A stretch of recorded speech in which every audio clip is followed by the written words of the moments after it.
So this whole week, to get ready for the show, I've been working on my Scottish accent, but unfortunately there's really only a few things that I can actually say. But I think the Scotch is really helping.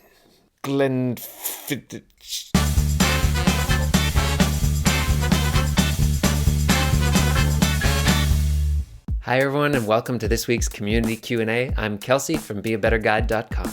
This week's question is, how do I lead a tour in the pouring rain or in bad weather? As a tour guide in Nova Scotia, we were regularly facing storms off the North Atlantic coastline, and leading in the rain was a regular occurrence.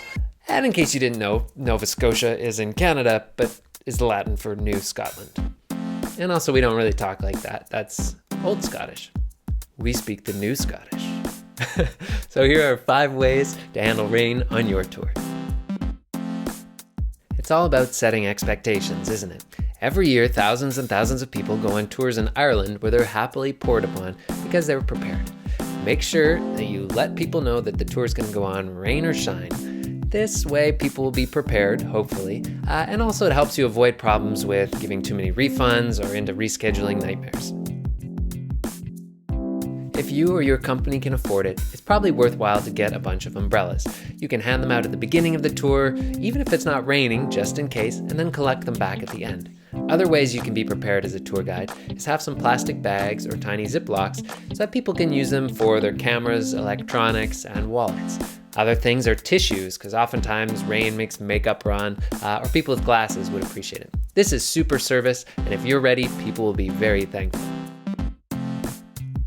Sit down with your team and make up a plan of what you would do if it really started to pour rain.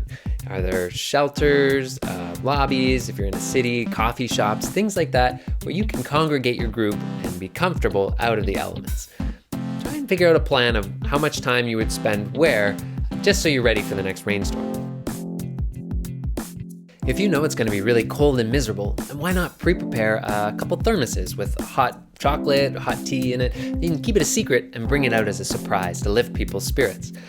Be creative about how you can make this tour into a special experience. Some other ideas, maybe spend some extra time with a local character inside somewhere. But always be sure to tell your guests that you're going to do something extra special that on a regular tour, if it wasn't raining, you wouldn't get the chance to do. The best way to keep people happy in bad weather is to stay positive and energetic yourself as a tour guide. Tell some funny stories about other times when the weather was really bad. If you show that the weather is not bothering you, it'll encourage your guests to do the same. And that brings us to today's tweetable, often attributed to both Bob Marley and Bob Dylan. But some people feel the rain, others just get wet. And we'll give that to the Bobs. So share that tweetable if you're inspired, and like or share this video. In the comments below, let me know your best practices when dealing with rain or bad weather.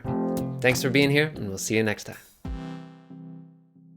It seems appropriate that I offer an apology to everyone from Scotland.